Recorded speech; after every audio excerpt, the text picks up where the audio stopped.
You've never met them, they have never replied to your DMs, but somehow you feel like you know them. The YouTuber whose video get you through a rough patch, the podcast host you listen to every night, the celebrity whose life you followed for years. Now this concept is something known as parasocial relationships. Unfortunately, they are a one sided bond where one person invests time, attention, and emotion while the other doesn't even know that they exist. It sounds unhealthy, but it is actually natural and it's actually useful also in some ways. So this term was coined in 1950s, long before TikTok and Instagram. The thing is that we humans are wired to bond, and our brains don't fully distinguish between real life interactions and consistent virtual exposure. So if someone talks to us through a camera every day, shares stories, or opens up emotionally, your brain goes that this feels personal. And so you form a false sense of intimacy.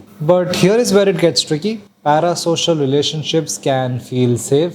There is no risk of rejection, there is no effort needed, but they can also create unrealistic expectations of people we don't actually know. It can feed loneliness instead of fixing it. It can blur the line between connection and consumption, or it can even lead to obsession, entitlement, and misplaced loyalty. So, what do we do then? First is acknowledge the bond, but remember the boundary. It's okay to admire someone, just don't mistake it for mutual connection. Then balance your screen relationships with real ones. No amount of digital closeness replaces human presence. Check your emotional investment. Are you inspired or are you escaping? The people we follow can teach us, can entertain us, can even change our lives. But don't forget, they are curated personas. What you see is never the full picture. Real intimacy comes from being seen and not just watching. And most fulfilling relationships are the ones that talk back.